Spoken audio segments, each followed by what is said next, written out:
আজ আমি আপনাদের সাথে গরুর মাংসের শুকনো আচারের রেসিপি শেয়ার করব। এই আচারটা সারা বছর সংগ্রহ করে খেতে পারবেন, কিচ্ছু হবে না। তো এখানে আমি হাড় চর্বি ছাড়া কিছু মাংস নিয়েছি।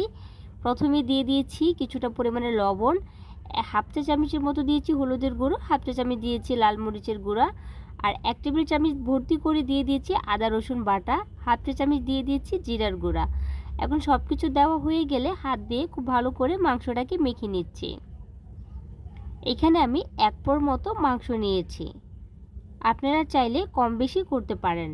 এখন এখানে সামান্য একটু পানি দিয়ে নেড়ে চেড়ে এটাকে চুলাতে বসিয়ে দিব সিদ্ধ হওয়ার জন্য। তো মাংসটা আমার সিদ্ধ হতে থাক, এদিক দিয়ে আমি বাকি প্রসেসিংগুলো করে নিচ্ছি। আবারও চুলায় একটি প্যান বসিয়ে তেল দিয়ে দিয়েছি। তেলটা যখন গরম হয়ে গিয়েছে এই পর্যায়ে আমি এখানে 1 বাটি পেঁয়াজ কুচি দিয়ে দিচ্ছি। এখন নেড়ে চেড়ে পেঁয়াজটাকে বেরেস্তা করে ভেজে নিচ্ছি। তার আগে এখানে আমি সামান্য একটু লবণ দিচ্ছি। আপনারাও সবসময় পেঁয়াজ যখন বেরেস্তা করবেন একটু লবণ দেওয়ার চেষ্টা করবেন, তাহলে আপনার সময়টা বেঁচে যাবে। একটু লবণ দিলে কি হয়, খুব তাড়াতাড়ি করে পেঁয়াজ বেরেস্তাটা হয়ে যায়। এভাবে নেড়ে চেড়ে পেঁয়াজটাকে ভেজে নিচ্ছি। তো পেঁয়াজটা আমার বেরেস্তা করা হয়ে গিয়েছে, খুব সুন্দর একটি কালার এসেছে, দেখতেই পাচ্ছেন। এখন আমি পেঁয়াজটাকে একটি ছাঁকনিতে উঠিয়ে নিচ্ছি।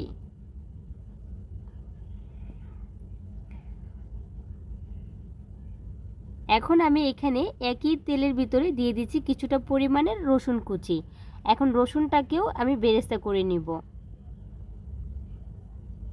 এই আচারের টেস্টটা আরও বেশি বাড়ানোর জন্য এখানে আমি 3টির মতো লেবু পাতা দিয়ে দিচ্ছি। আপনারাও চেষ্টা করবেন এই শুকনো ঝুরি আচারটা তৈরি করার জন্য একটু লেবু পাতা দেওয়ার জন্য।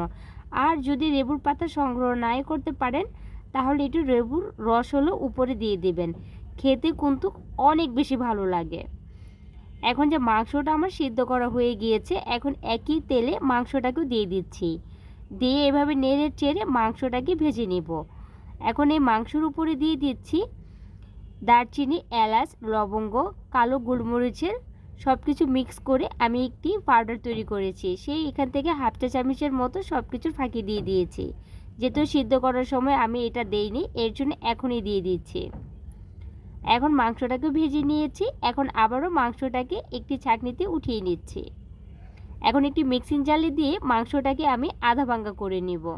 আমি সম্পূর্ণ পাউডার করিনি, আমি হাতে উঠিয়ে আমি আপনাদেরকে দেখিয়ে দিচ্ছি। কিছুটা আস্তেও রয়েছে, খুব বেশি বড় করিনি, আমি কিছুটা পরিমাণের গুঁড়ো করে নিয়েছি।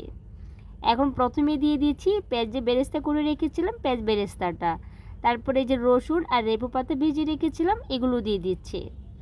এখন এখানে আমি দিয়ে দিচ্ছি 2 টেবিল চামচের মতো চিনি ফ্লেক্স। ঝালটা আপনারা বুঝে শুনে এখানে ব্যবহার করতে পারেন। সামান্য একটু লবণ দিয়ে দিচ্ছি। এখন সব কিছুকে হাত দিয়ে খুব ভালো করে মেখে নিচ্ছি। এই মাংসর ঝুরি শুকনো আচারটা আপনারা 1 বছর জুড়ে একটি বরমে ভরে অনায়াসে খেতে পারবেন, কিচ্ছু হবে না।